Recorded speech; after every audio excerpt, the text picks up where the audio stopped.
everyone, welcome back to Homestead Corner. Today we're going to dehydrate some eggs.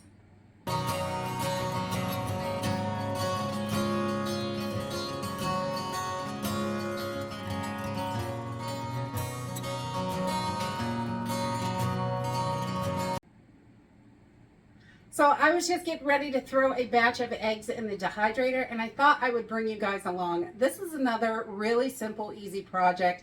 It does not take much time to put together.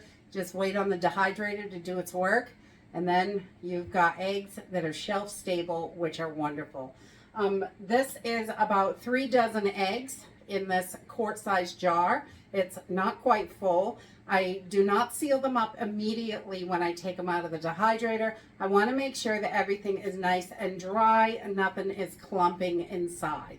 So I leave them out for a few days sealed up in the jar, and I just keep my eye on them. I open them, make sure they're okay, and I'm going to add a little bit more eggs to this so it is full before I store it.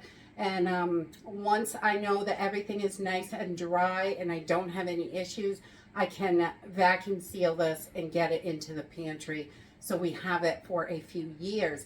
Dehydrated eggs are wonderful. This is 3 dozen eggs, and this is 3 dozen eggs. So definitely a huge space saver. And I have freeze-dried our eggs, and I really like freeze-dried eggs.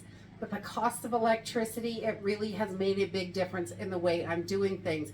I am not using the freeze dryer that much because it's so expensive to run, honestly. Our electricity last January went up 50%, and they keep raising stuff, everything else. So the budget is tight, and we're doing the best we can and keeping things moving and storing as much as we can as things progressively get worse. So for this project, you just need some eggs. They do not have to be farm fresh. They can be from the store. And you're gonna need some sort of trays like that you have a little lip on them that go in your dehydrator. They have to fit in there. And these came with my dehydrator, and they are for fruit leathers and things like that, which are perfect. And we're just gonna stick these right in the dehydrator and pour everything right into the dehydrator. So we just usually, oh, that one's a tough one, put our eggs right into a big 4-cup measuring cup because it's easier to pour them right in to the dehydrator that way. And I have preloaded my trays into the dehydrator because those are impossible to move without spilling them, I swear. So I just put them right in there, and then we bring our eggs right over there and pour it right on the trays so we don't make a mess. And sometimes we still make a mess because you guys know how I am. So I usually put about a dozen eggs in here and do a dozen at a time. That's what works for me. And then I'm just gonna whip these up like I was gonna make scrambled eggs, but I'm not gonna add anything to them.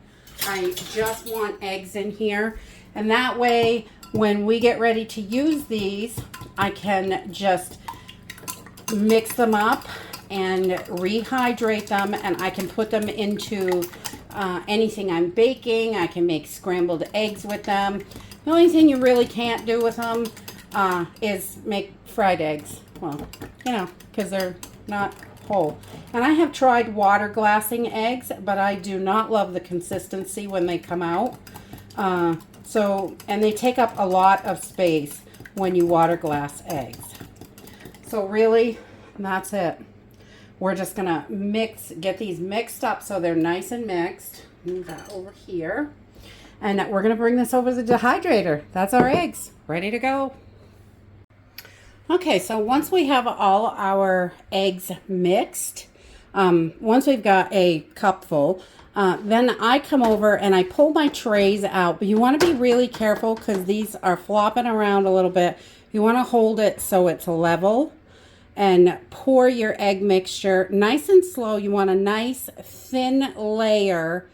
If it's too thick, it's going to have a hard time, and if it will run right over the sides of your little trays. So you want to take your time with this, definitely. It is a messy, messy little project if it starts to leak out. So you don't want to be cleaning up eggs all day. So you just want to be really careful. And then I try to grab a fork or a spoon or something and just kind of spread this out. I want to make sure that I'm getting the tray full, but not leaking over the edges. So I just try to kind of spread it around. That way we've got a good thin layer and it's not going to leak, because that is a nightmare. And yes, I have done it a few times. You know I'm a messy girl. So once we get that around, we'll add a little bit more eggs to this, just so it is full but not overflowing. And we're just going to do this to all our trays until it's all filled up. Okay, so once we have all our eggs loaded in, I've got all my trays filled, and I'm just going to turn this on. And we are going to, I'm going to put it on for 10 hours. I'm going to check it after about 8 hours. 8 to 10 is normally what it takes. But I'm going to turn my temperature to about 140 degrees. And we're going to leave it at 10 hours. We'll check it at about 8. And I'll bring you back and show you what to look for, because you can have some wet spots and they're kind of deceiving. So I'll bring you back when I check on these and show you how they're doing. Okay, so these have been drying for about 8 hours. And I just wanted to show you here. This is what it looks like when it's dry. But we've got this dark stuff down here. And this is wet underneath.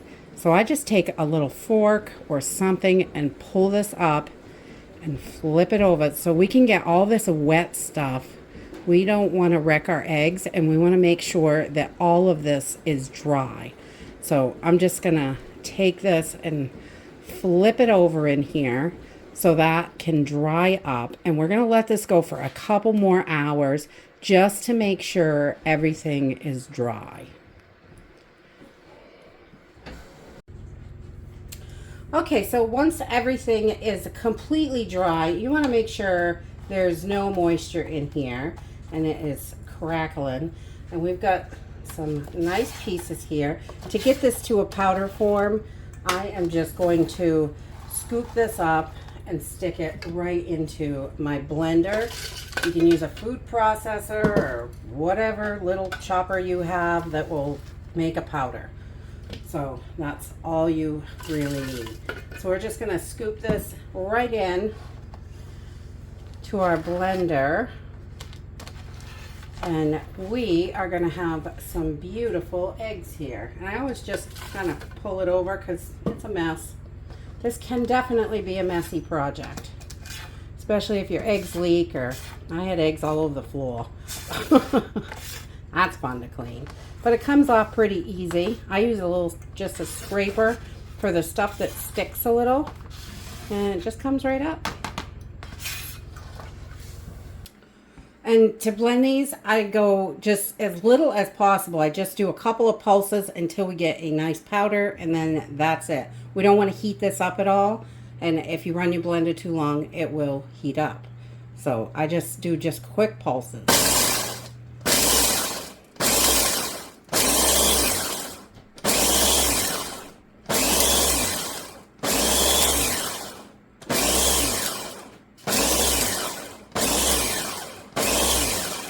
So once we get a nice powder, we're done. Our eggs are ready to go. I'm going to put these in the jar. We're just going to finish filling this jar up, and then we'll start a new jar. And I do not seal my jars right away because I want to make sure that there is no moisture in there. So I just keep it on the counter or where I can see it, and then I can just kind of give it a shake and make sure there's no clumping or anything like that. So that is it. Some people will take their powder and put it back in the dehydrator, and you could definitely do that if you're not confident that it's dry. But I have never had any issues like this. as long as it is good and dry when it comes from the blender out of the dehydrator. So there you go. You could add an oxygen absorber to close this. You can vacuum seal it when you get ready. You can add a moisture absorber if you're worried about it. It's whatever you want to do. You just want to, after a couple days and you're sure that there's no clumping and it's really dry, you just want to make sure that it is sealed airtight. Store cool, dark, and dry. And your pantry is a beautiful place for this. And that's it for dehydrating eggs. It's really super simple and easy. Takes a little bit of time. I'll link up all the stuff that I used today. The funnel, everyone asks about the funnel all the time. I love this Ninja blender. It comes with 3 different pictures, and my dehydrator is my favorite. I hope you enjoyed this video, and I hope to see you next time. Bye!